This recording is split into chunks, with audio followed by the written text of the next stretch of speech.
नमस्कार, मैं शालिनी और आप देख रहे हैं एक्टिव इंडिया न्यूज। आइए बढ़ते हैं आज की बड़ी खबर की ओर।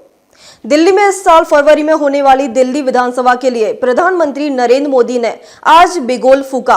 पीएम मोदी रोहिणी के जापानी पार्क में स्थित रेली विशाल जनसभा को संबोधित किया। प्रधानमंत्री ने रिमोट का बटन दबाकर दिल्ली में 4500 करोड़ रुपए की विभिन्न परियोजनाओं का उद्घाटन किया।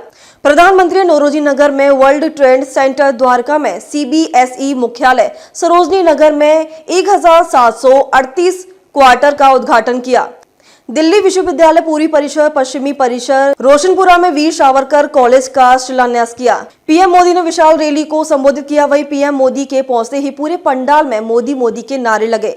इस दौरान मंच पर मनोहर लाल, धर्मेंद्र प्रधान, दोनों मंत्रालयों के राज्य मंत्री हर्ष मल्होत्रा सहित दिल्ली के सभी सांसद रहे। पीएम ने अपने संबोधन में कहा है कि दिल्ली देश की राजधानी है। बड़े खर्चे वाले बहुत से काम यहाँ जो होते हैं वह केंद्र सरकार के जिम्मे है। अधिकांश सड़कें, मेट्रो, बड़े अस्पताल, विश्वविद्यालय व कॉलेज कैंपस में ये सब केंद्र सरकार ही बना रही है। लेकिन यहाँ की आपदा सरकार के पास जिस काम का दायित्व है उस पर भी ब्रेक लगी हुई है। यमुना को लेकर पूछा सवाल। दिल्ली को जिस आपदा ने घेर रखा है उसके पास कोई विजन नहीं है। ये कैसी आपदा है? इसका एक और उदाहरण हमारी यमुना जी है। यमुना नदी को लेकर स्वाभिमान लाभार्थियों से बात किया तो वह पूर्वी क्षेत्र के रहने वाले हैं। उनसे छठ पूजा पर पूछा तो बोला कि यमुना की ऐसी दशा हो गई है कि घर में ही पूजा कर माफी मांग लेते हैं। 10 वर्ष बाद ये कह रहे कि यमुना की सफाई से वोट नहीं मिलेंगे। ये इनकी कैसी बेशर्मी है। यदि वोट नहीं मिलेंगे तो क्या यमुना को ऐसे ही छोड़ देंगे? यमुना की सफाई नहीं होगी तो दिल्ली को पानी कैसे मिलेगा? इन लोगों की करतूतों की वजह से दिल्ली वालों को गंदा पानी मिलता है।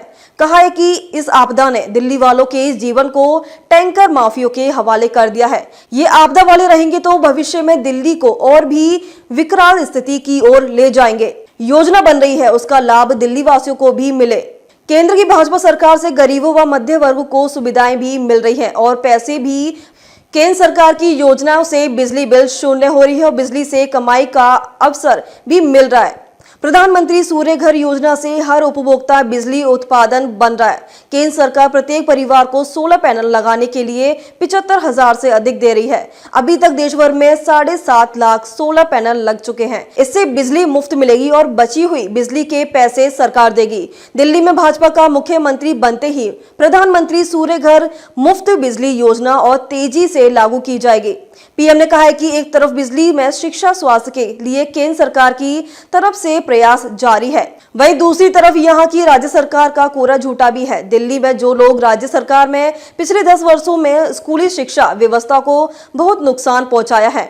समग्र शिक्षा अभियान के तहत जो पैसे भारत सरकार ने दिए उनसे आधे पैसे भी दिल्ली सरकार खर्च नहीं कर सकी।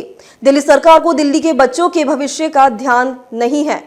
यह देश की राजधानी है। दिल्ली वासियों का हक है कि उनके सुशासन का सपना देखें। लेकिन पिछले 10 वर्षों से दिल्ली एक बड़ी आपदा से घिरी है। अन्ना हजारे जी को सामने करके कुछ कट्टर बेईमान लोगों ने दिल्ली को आपदा में ढकेल दिया। शराब के ठेकों में घोटाला, बच्चों के स्कूल में घोटाला, गरीबों के इलाज में घोटाला, प्रदूषण से लड़ने के नाम पर घोटाला, भर्तियों में घोटाला। ये लोग दिल्ली के विकास की बात करते हैं, लेकिन ये लोग आपदा बनकर दिल्ली पर टूट पड़े। ये लोग खुलेआम भ्रष्टाचार करते हैं और उसका महिमा मंडन भी करते हैं। एक तो चोरी, ऊपर से सीना जोरी। ये आपदा दिल्ली पर आई है, इसलिए दिल्ली वालों ने आपदा के विरुद्ध जंग छेड़ दी है। दिल्ली के वोटर दिल्ली को आपदा से मुक्त करने को ठान चुके हैं। दिल्ली का हर नागरिक कह रहा है, दिल्ली का हर बच्चा कह रहा है और दिल्ली की हर गली से आवाज आ रही है कि आपदा को नहीं सहेंगे, बदल कर रहेंगे।